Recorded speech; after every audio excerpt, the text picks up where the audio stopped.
It's a lot of people throughout the day, doesn't it? All right, we're here on a comeback from February 15th. Joyce Halstead and Robert R. Harper.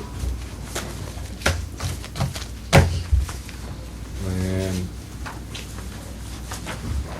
then we had a hearing to try to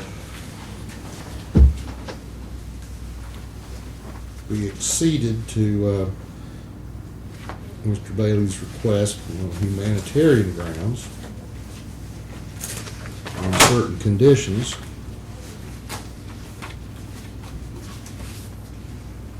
Number one being his continuing to pay, but the second one was full and complete financial disclosure within 10 days. Your Honor, that didn't happen precisely within 10 days. I did send financial statements I out. have a financial statement, but I want to talk about that. Anyhow, raise your all's right hands, please. You swear testimony about gives be truth, whole truth, none but the truth, self to God. All right, I got this financial statement here. And I understand the court was more interested in the settlement than in this financial disclosure. We made this disclosure because I was in conversations with his previous attorney, Sarah Jones, to receive all of that information, which I received by email by her yesterday in PDF format, all of the settlement disclosures of the lawsuit. The issue being with it, I have no problem with handing all of this over to the court, and I think that the court's going to order me to do that. But it is a confidential settlement, and that's what I was asking. If the court would just seal that section, then we've got no problem. What I want to know is, handing that over. what's the bottom line? How much did Mr. Well, I have, if I can. Mr. Harper receive, and what kind? Is it a structured settlement? Is he receiving? No. I mean, I've got. What was it we found on him? $5,000 or $6,000? That's correct. Yep. I believe. Okay, so the only thing he's disclosed to me is a checking account with $237 and a Dodge truck. So somebody really needs to explain to me how how it is that he had $6,000, almost $5,000 stuffed in his sock. That was, in my conversation with my client, he had brought that to court within that day in an effort to settle the claim against him. He never disclosed he had it until I guess he was under arrest and they found it on him. He was confused as to what he could say regarding the suit because he knew it was confidential, and he'd been warned by his lawyer if it comes out that they can sue him and try to get back whatever settlement monies he had recovered. But the point I'd like to make to the court here today is that when the judgment lien was entered against him, I believe back in January, he was at that point proceeding pro se. It wasn't until the motion for emergency temporary relief, the ex parte motion, that he appeared with counsel. Counsel is now going to raise the issue that at the time of the entry of the writ of execution and the judgment, that said judgment would have been barred by the statute of limitations of 10 years under the child support, or actually the generalized statute of 38-318, and the case law of Cottrell and its progeny.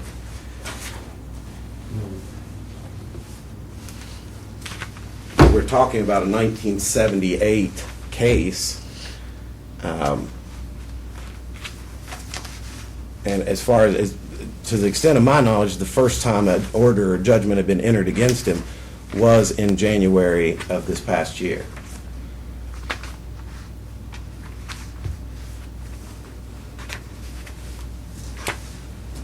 Although he didn't raise the statute of limitations. I don't know. We got a judgment recorded, abstracted judgment recorded on January 6, 2005 at 11:31 for $43,838.63. Yes.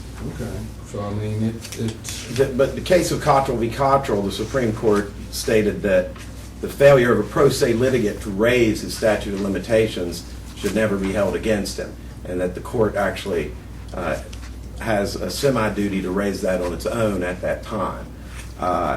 This was an appeal from a case.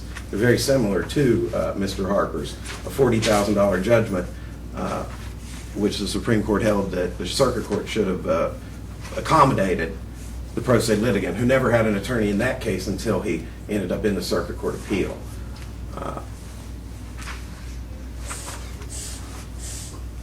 Oh, you okay, puppy? Is that like a reverse sneeze type thing? My dog gets that on occasion. Well, this issue, like I said, this was all brought up in 2000. And Ms. Bentley, in fact, brought a motion for decree of judgment back then. And it was all litigated. And Judge Watt entered an order with the judgment. I understand, I'm but just- I'm sort of talking out loud here, let me go through it, just, all right, so that was,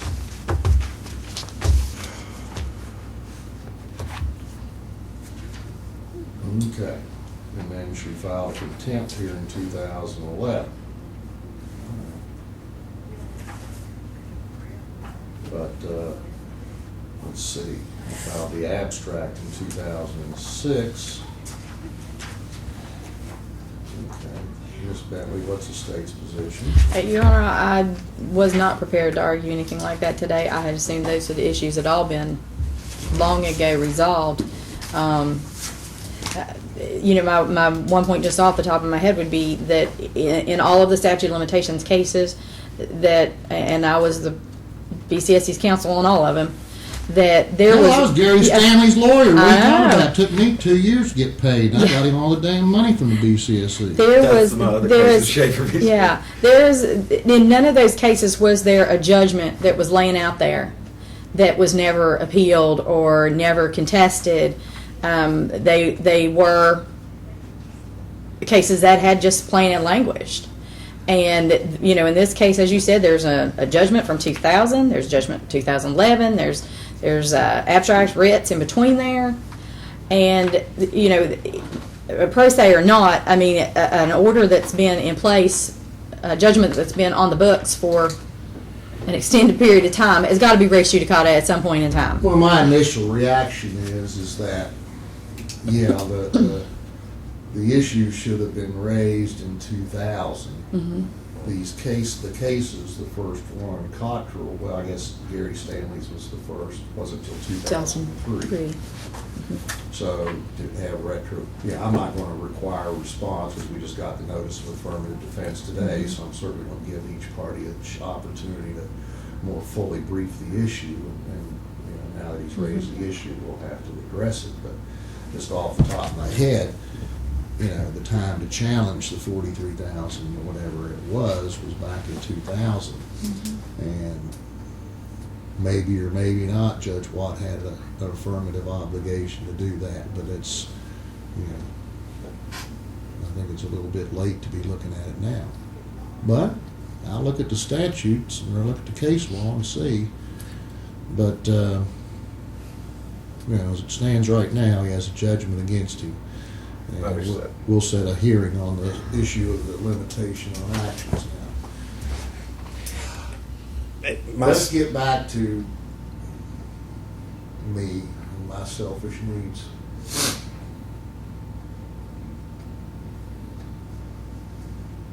I have a hard time. I have no idea how much money your client received on this settlement. But somehow or another, he managed to get on the outside of $5,000+. And my initial reaction is that can't be the only money he got out of the whole thing. So what did he spend his money on? He didn't get a whole lot, Judge. I don't know that, do I? No, and if this court will put these documents under seal, then I'll tender them over. Okay. I have a settlement distribution record from the firm of Kessner Bramble. Let me see what it is. Regarding grant your motion to seal the Okay. papers, Miss Halstead, pardon me. If if you wanna look at them, you'll have to file a motion, it'll have to be litigated, but I'm sure that, we want the information, I can do it. Okay, so let me take a peeky poo here at this here. And as you'll see in the one, there's 3 small distributions at the bottom of it, and then the other page, there's one larger distribution. And that's, That could take care of this whole thing. Where's this money? he doesn't have any more. You've seen his bank accounts as of now. He's, our argument with the money that he received for the settlement is that that was not income, that was reimbursement for medical expenses and for the loss of his leg. I know, but it doesn't make any difference. If I have an asset, I can grab it. Yeah, and as far, If he received a settlement that was enough to have satisfied, the lawyers got their money, yeah, and, Medicare got their money. well, that lien is But actually poor still old Miss outstanding. Halstead and Mr. Harper's children. No, I take that back, Your Honor. Mr. Harper gave $11,000 to his son. There we go, and that's what I was going to point out, is that part of that proceeds of that settlement, the large reward, was given to the son who I believe is the subject of this child support matter. I think his son is one of the ones that's giving you a ration of crap, isn't he? Sometimes he does. And then to the daughter, Cindy Harper, I believe, he also paid her rent in the amount of a $1,400 check to her. My. So what's that got to do with me? Nothing. See, I'm the one that supported our children, Yeah. Don't not the worry, Miss. state. Well, go ahead. You can give him some bill. Yeah, I mean, He's got other children, but the state provided for them. I worked my butt off for the R2. Ma'am, you don't have to justify it because you're entitled to it. Period. And End if of he spent that discussion. money on them, he owes them birthdays, Christmases. Well, that, again, let's sort of stay focused here. She's entitled to her money. And your client, well, let me ask you this then, Mr. Bailey. What does he propose to purge himself with contempt? and that was going to be my next The fact point. that he spent it all like a drunken sailor and then comes in here crying poor. And- Come on, man, that ain't gonna And that's my fly. next point, is that I don't think there's ever been a time really over the past 10 years that he hasn't been paying. They pull directly from his Social Security check. So every month, the Bureau does receive money on this. So I don't, and it's receiving a portion of his income. So I believe he has been continually paying on this, and he continues to pay to this day. Well, okay, let me just, first of all,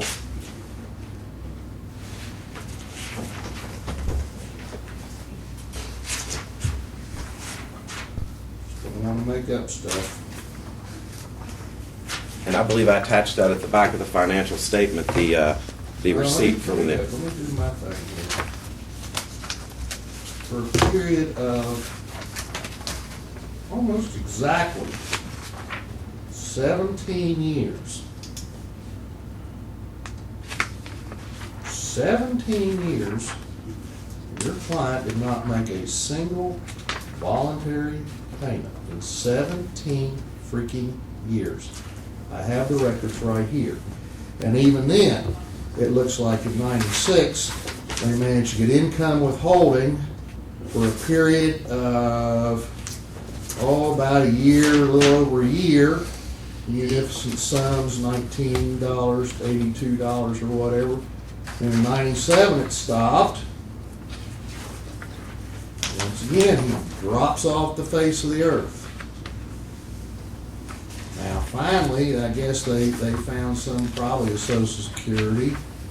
But I'm looking here, let me just make sure, I don't want to shortchange your fella here.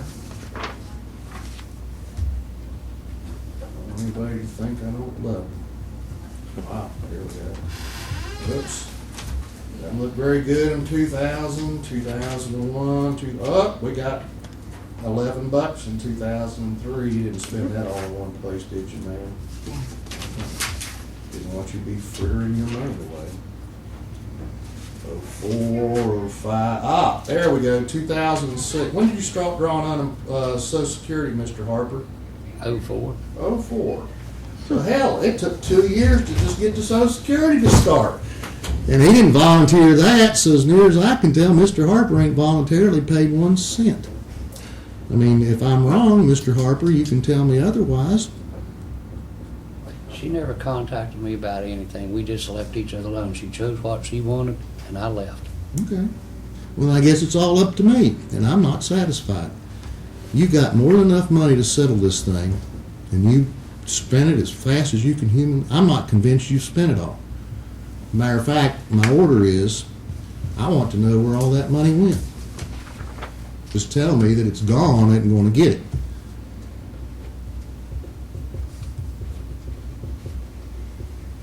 Now, is that, let's start with this '06 Dodge truck. You don't know any money on it? No, sir. When'd you buy it? I think it was around December. Okay. I want the title to that. That's the only transportation I got back was a doctor, sir. I don't really care. You had an opportunity to do it the proper way, sir. I mean, I don't know what the problem is. You come in here, you know, you get more than enough money to settle this. You've been put on notice. Get every chance in the world, and you just don't do it. I mean, you're just supposed to be allowed to ignore a court, or not even mine. It was a real judge, Clarence Watt. Hey. And you get more than enough money to settle it, and you don't pay a cent. Sir, I have not seen her since '87 when we got divorced. I'm not talking about her. I don't care if she's the Wicked Witch of the West and flies here on a broom. It's a state court order. Has nothing to do with her. Has to do with your obligation under the law to support your family. Period. And a judge, once again, y'all fuss at me all you want to, but you all had a property settlement agreement. The judge signed off on it. This is what you all said you were going to do. It's what you told Judge Watt in '79. This is what I'm going to do. Here's my agreement. And then he didn't do it. So whose fault's that? Her fault? You didn't do it? You know, if she didn't run around, you stick the money in a savings account, and then you have it there for your kids when they need it. But you haven't been hiding, have you? I've been in Eleanor since 19. That's what I heard.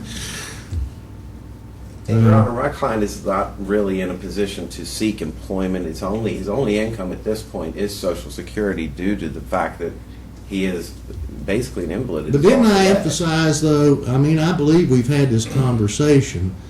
Didn't I emphasize I wanted to know where that money went? Yes, Your Honor. And I have nothing to tell me where that money went except he bought a truck with it. And so I'm saying, good, I want the truck.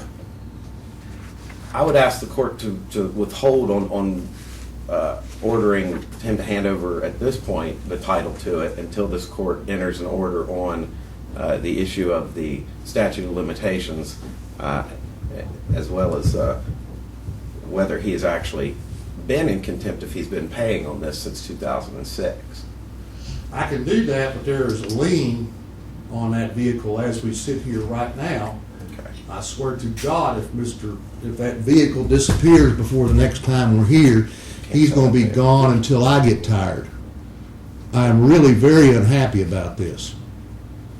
I've made it very clear. And I've stressed to him just now that he cannot do anything with that vehicle until we come back to this court. But I want to know where every bit of this money went. Now, that's just absurd. You know that, I'm not going to talk about it, but there's more than enough money here to have paid off every dime that he owes her. And, I don't care if he likes it or not. I don't care if it's a he has a moral obligation to support his family. It's pretty darn low to me to sit there and stuff his money in a sock and play all his toys and go over there and damn her eyes if you're going to give her a nickel. We heard you. We heard you'd see her in hell before you gave her a dime.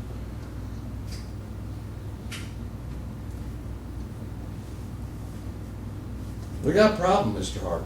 We got a big problem.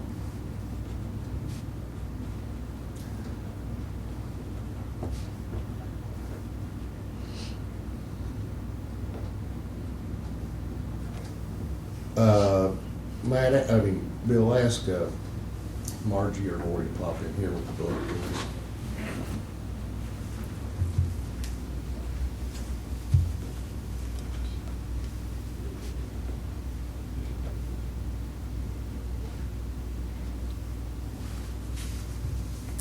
And just for your honor's notification, as you see on that one distribution there that you have under seal, the amount that Medicare is being held, that's being held in escrow by Kesner and Bramble, that's not been determined yet. That amount may still be there if Medicare determines they're not going to take that. I haven't talked about Medicare. I'm saying net distribution to client. Oh, understood that, but I'm saying that, Money in hand. I'm saying that there's still money there, perhaps, in this settlement. But we won't know until Medicare issues their decision on whether they're subrogating that or not.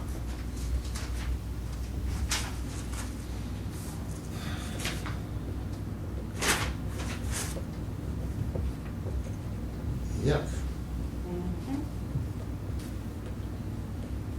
Okay.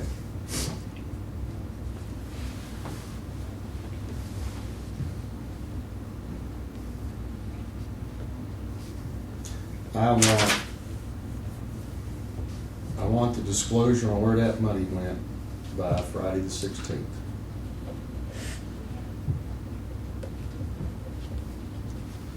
Miss Bentley's only pinch hitting for Miss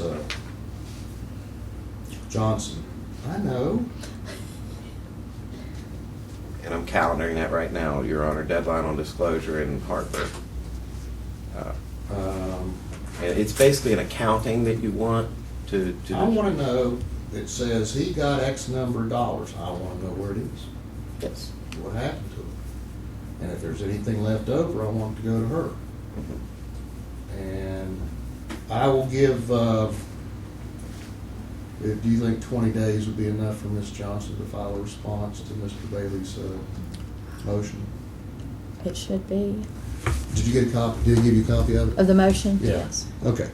Well, ask Diana when she's feeling better, but we'll tentatively plan on getting her response and any memoranda you wish to supply Mr. Bailey within 20 days. Okay. That would be the 28th. Okay. Yeah.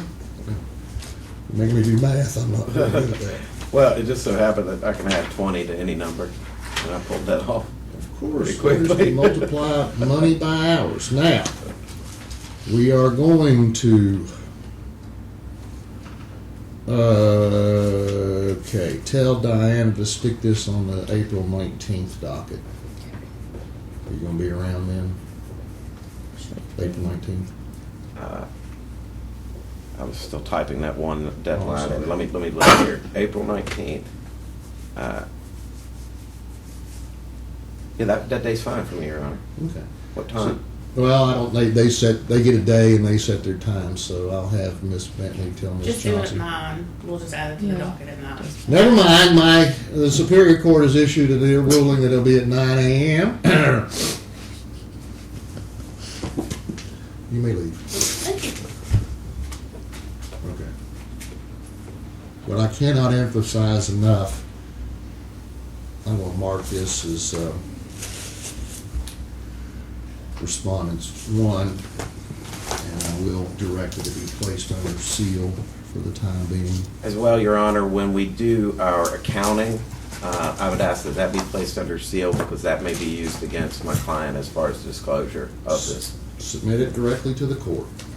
You don't have to make a copy to anybody else, and I'll review it for, you have a, I mean, if there's the terms and conditions, I would be more than, if it was something that I could look at to make sure that I did not inadvertently get him in trouble, I'd be more than happy to do it, or I'll just play it by ear. I can give you the copy of this settlement agreement, Your Honor, if you'll put that under seal as well. Okay, let's do that, just so I can look over and make sure that I'm not pushing Mr. Harper into something that's unfair. Okay. All right, now, Mr. Harper, you understand what I'm saying? Yes, sir.